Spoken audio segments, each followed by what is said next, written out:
Okay. Well, thank you very much for having me here. Thank you very much for attending. So I am with a company called Loop Energy. My name is George Rubin. I'll start from telling you a little bit about Loop. Wouldn't take too much of your time. And then what I wanted to focus on today is, one of the applications for fuel cells that is growing quite quickly, which is passenger buses. We're particularly happy about this because of the progress we're making in Korea. And maybe use that as an example of some of the things that can be done to accelerate the adoption in the space. And yes, there are some bigger challenges like access to hydrogen overall. How do we make hydrogen green? All of those are big macro issues that absolutely need to be dealt with. But it's sometimes in life it's important to kind of, like, as they say, eat the elephant one piece at a time. And there's a number of incremental things that can be done to accelerate adoption of hydrogen within public transit as well as other commercial applications. But to start with, Loop Energy is a company that manufactures hydrogen fuel cells. We don't make vehicles. We don't make batteries or other powertrain components. We make fuel cells. We start from the thing called a plate, which is one of the core components inside the cell, for those of you that are not familiar with the architecture of this product. And we build this all the way up to a system that would include the fuel cell itself, the dedicated cooling system, and some of the power electronics that comes with that. That's where we end, and this system then integrates into what is fundamentally an electric powertrain of the vehicle. Because let's not forget, hydrogen is electric, right? It's not like it's some sort of a totally different tech, right? You would typically have a lot of the same components in a powertrain, with the main difference coming in the balance between how big of a battery and how big of a fuel cell you would have versus pure battery electric vehicle where it's battery only. So Loop is based in Vancouver, in Canada. We have a number of locations worldwide. Vancouver is the headquarters. We do all the R&D there. We have manufacturing facilities designed to cover North American and European markets. In Europe, we have 2 locations, one in the United Kingdom and the other one in Italy. Both are basically focused on sales, applications engineering, and after-sales technical and service support for the customers. We do have an office in China, in Shanghai, where we do manufacturing, sales, applications engineering, aftermarket support. And we also have 2 distribution, or as we call it, value-added channel partnerships. I established one in Turkey and one in Korea here locally with a company called NGVI, and we have a joint booth together at the show that we invite all of you to visit. When we look at the adoption of electric powertrain, there's sort of 3 big reasons for this to happen. And yes, we tend to focus on the environmental reasons for it, and they're very, very important. We all care about the environment. We want to reduce the CO2 and other greenhouse gas emissions to hopefully affect the effects of the global warming that we're all witnessing today. But there's also the fact that, generally speaking, electric powertrain is just a better technology, right? I mean, we can be more efficient. We can recapture some of the regenerative energy from braking. There's lower maintenance that comes with that. It's a better tech, and it's important to remember that, because environment is hugely important, but the fact that it's better technology helps with adoption.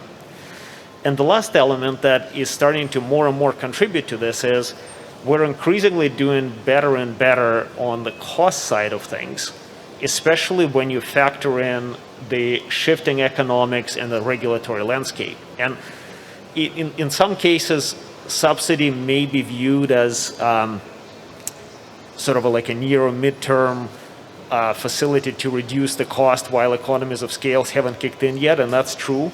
But you can also look at it from a perspective that there is a cost of environmental impact, right?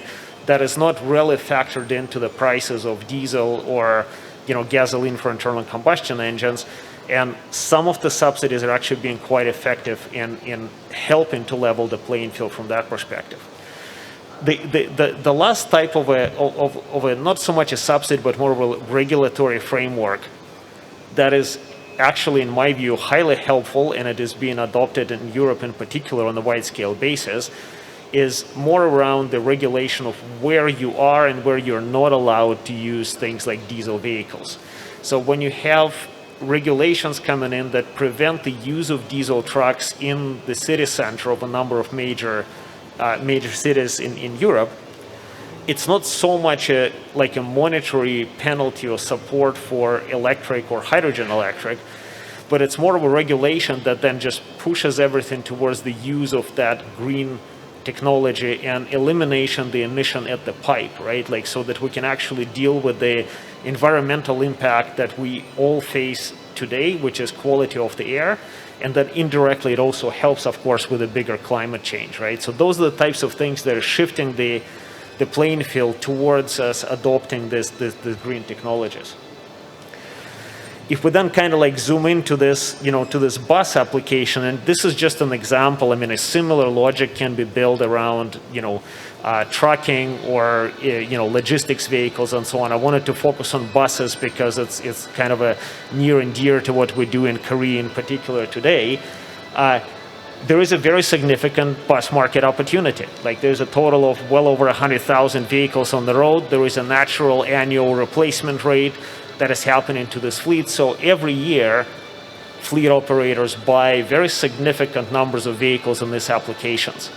And as we talked previously, there is a growing set of reasons why they should be adopting green or zero emission vehicles as a part of that. There is also a clear vision. In Korea, there is a vision for 60,000 buses that will be on hydrogen by 2040. There is a goal to roll out 2,000 buses in 2022 that actually hasn't been met. And there is a government support. There's a number of government subsidies available to help reduce the cost, the upfront cost of buying these vehicles by fleet operators. But yet today, this is not getting adopted at the level that it should be. And I think there's a number of reasons why that is happening, and we can incrementally chip away at them to make it easier. If I break this problem down into two categories, one of them sits with the vehicle manufacturers and one sits with the fleet operators. So on the vehicle side of things, what you're really looking for as a manufacturer is as quick and as easy of a go-to-market as you can possibly have. A part of that is you're looking for, I mean, there's never a true plug-and-play solution in this world, but you're trying to get as close to that as possible. Redesigning a vehicle from ground up is an expensive, time-consuming exercise that requires a lot of testing, homologation, engineering effort, and so on. If you can use as much of what you already have, and a lot of the companies have done significant investments into powertrain electrification, you can reduce this time to market, and it really helps with adoption. Now, that comes with integration and aftermarket support. So every time an OEM is left to his own devices in trying to figure it out, it makes it more difficult, which is why you don't see as many products on the market today just yet. On the fleet operator side of things, one of the most important things is the fuel consumption of the bus. And the reason fuel consumption is so important is because that's what drives the cost of ownership in the long term. It is also one of the deciding factors on the upfront purchase, because if you can get the rebate from the government on the capital cost, and that brings you close to parity with what the diesel bus would cost you, then it's the annual fuel expense that you now need to address. And the closer you can get, the smaller is the gap between what you would otherwise spend on diesel versus what you would spend on hydrogen, the easier is the economics. So what I'm trying to say here is you don't necessarily need to break even with diesel on every single category right away. In the environment where the capital cost is already subsidized in the short term, and in the mid to long term, the economies of scale will help take that down. The fuel cost is becoming the number one factor. So when you look at this sort of holistically, in trying to solve the problem, what at Loop, what we try to do is we try to put a package that targets both the operators and the vehicle manufacturers. Now, our customers are the vehicle manufacturers. And we give them the product that is easy to integrate, and I'll talk about in a few more details in a second. That allows them for the fast time to market, and then we'll follow up with local, in the market, on the ground, after sales support, and that's what a partnership with NGVI in Korea is all about. What that does for the fleet operator is it gives them a bus that already has a reduced maintenance cost by virtue of it being an electric vehicle, but it also comes with a very high efficiency or low fuel consumption fuel cell.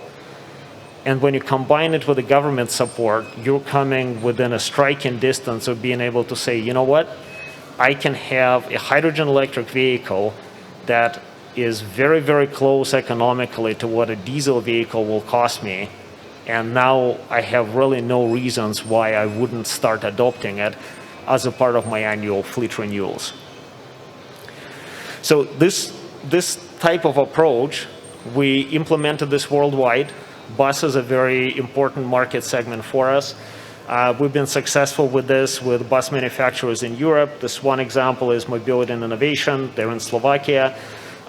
We have a partnership with a company called Metam, Skywell in China, NGVI here, RCC in Australia. And these are just samples of the types of bus manufacturers that are adopting these products and have been successful in taking them to markets in their regions. So if we drill a little bit further into these three areas, the fuel savings, the plug-and-play design, and a local support, what you see is the fuel efficiency is the key to the economics. Like I said, if you set aside the upfront cost of the vehicle for a second, and frankly, hydrogen fuel cells are not the number one driver. And yes, the fuel cells need to get cheaper, and they will, and they do every year as the market grows and as the industry matures. But when you look at the price of the bus that is being sold today, like sort of before you apply any sort of subsidies, the cost of a fuel cell system would be in a 12 to 15% of the cost of the bus range, right? So it's not necessarily your largest portion of the cost in the vehicle, right? The fuel, however, can have a massive impact. And just to illustrate this, if you were to consider the fuel cells that we supply, for example, to our customers versus your like a typical market solution, and this would be your average, if you like, then the difference in efficiency, which for us is roughly 16% improvement in fuel consumption, on an annual basis can get you about $23,000 worth of fuel savings. That's a very, very significant number. So again, if you start comparing it to the investment you're doing in the vehicle, that moves the needle a lot. And this is the type of savings that help you get that much closer to parity with diesel on an annual recurring cost basis. Then we look at the integration. And one of the most difficult challenges that the OEMs face in bringing in hydrogen fuel cells into their existing powertrain design is having to identify, specify, and then integrate a number of new components that they haven't dealt with, right? So because of that, what we've done is we have the fuel cell, which is its own system. We also have the cooling and the power electronics that we don't manufacture, but we have qualified the suppliers of the systems, and we have integrated their solutions from a controls point of view into the fuel cell so that the OEM does not have to worry about any of that. The only thing the vehicle control unit needs to do is to communicate to a fuel cell in terms of the request for power, and then our system, based on factory setting, factory programming, will do everything else, from control of the fuel cell itself, to the coolant pump, to the fans on the radiator, to the fuel supply, to DC-DC, everything that needs to happen to deliver the power to the battery or to the motor, depending on the powertrain design. That saves time and that saves money. That saves, ultimately helps with a faster go-to-market for the vehicle manufacturers. The last piece is the aftermarket support. This is critically important. The uptime of the vehicles is very important. Access to parts is important. Qualified engineering and technical assistance is key. So we're firm believers that this has to be in the local market. and with the partners that understand both the technology of the product, but also understand the environment that the fleet operators operate in. So the partnership with NGVI that Loop has established here is critical and very unique in this sense. NGVI has its roots in the CNG business, and they also, by virtue of their shareholding of the company, they understand the bus business extremely well. So from that perspective, as we move into the service of these vehicles, they're fully equipped to provide the support that the operators need and the OEMs need. We have kicked off this partnership last year when we first signed the MOU for the construction of the bus that you can actually see in our booth today. In the beginning of our cooperation, the bus is now complete, and it will enter testing shortly after the show concludes here. And we have now entered into a next phase of the relationship with NGVI, which would allow us to service the OEM and the fleet operator partners here even better. We do have the next generation of our products that is launching this September in Hanover at the IAA. So if any of you happen to be there, you please stop by. We'll be happy to show you. It takes us to the next level. And for now, please do come and see us at the booth at H2 Meet here.